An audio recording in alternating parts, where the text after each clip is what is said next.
A Republican member of the Wisconsin Elections Commission said there is no credible evidence of misconduct or wide-scale fraud in last month's election. Still, Commissioner Dean Knudsen said he wants to see reform. And outgoing Senate Majority Leader Scott Fitzgerald told us on Upfront last month that some safeguards are needed, especially as far as absentee mail-in ballots are concerned. So we're talking now about what Republicans want to see with Senator Kathy Bernier of Lake Hallie, and she chairs the Senate Committee on Elections and is also a former county clerk. So being a former county clerk, we're happy to have your perspective on this. You worked in Chippewa County. With the levels of absentee voting that we saw in this state, do you think that lawmakers should make it legal for clerks to go ahead and count ballots before Election Day? Well, we have a couple proposals in regard to that, one of which is that all in-person absentee voters would have the opportunity to cast their ballot into the tabulator. No totals would be known or disclosed, of course, and each and every day. And that proposal has been sitting in the legislature for quite some time, 2 sessions, as a matter of fact. And Janelle Branchen is the author of that bill.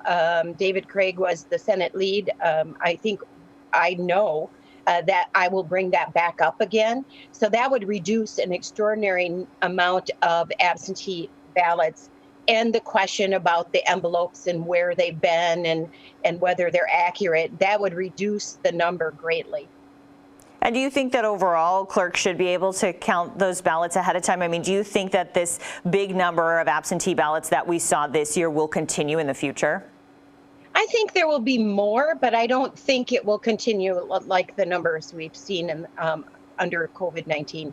I think that more people will probably recognize the advantage of that, but then others recognize that they would prefer going in person, cast their ballot. The pre-counting, I had a colleague just recently, that was Devin Lemahieu's bill, and I was not in favor of it. The municipal clerks were not in favor of it. The county clerks were. And the county clerks are the ones that report the results, which I understand. But it is the municipal clerks that would have to set up the duties and responsibilities. And on Monday before the election, they asked us to stop allowing in-person absentee because they needed to get ready for Tuesday's election. So we accommodated that and cut off in-person absentee on Friday. So they don't have the time or the resources to count ballots on Monday, number one. And number two, I have everything that the electors, the election process requires transparency. It requires the ability for observers on both sides to be present. And when you have observers present while they are tabulating, opening those ballots and putting them in, you can bet that somebody's going to be there ticking off the numbers of who voted what. And the results may not be officially announced prior to Election Day, but trust me, there are people will notify the press on what the numbers are. I have no confidence that won't be leaked. It definitely seems like Republicans are still split on this issue a little bit. What other changes do you think the Republican caucus can come around to maybe as a whole in terms of the election? Well, the indefinitely confined issue is an issue, and I called Scott McDonald, the Dane County clerk. He and I have a great relationship. I said, you don't get to decide as a county clerk what statewide election policy is. That is why we have the Wisconsin Election Commission.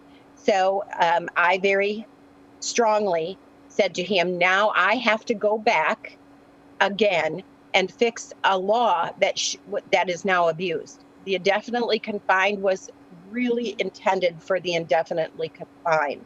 Individuals who are stuck at home, the frail elderly or developmentally disabled, and now he opened it up to, there were 2 legislators that filed indefinitely confined. That is just horrible. That is just wrong. And so that is not what that provision was for, and we will have to go back and fix it. All right, Senator, thank you for being on the show today. You are very welcome. Our editorial partner keeps you up to date on news in the state legislature. You'll find the latest at wispolitics.com. Coming up, a state Supreme Court justice speaks out.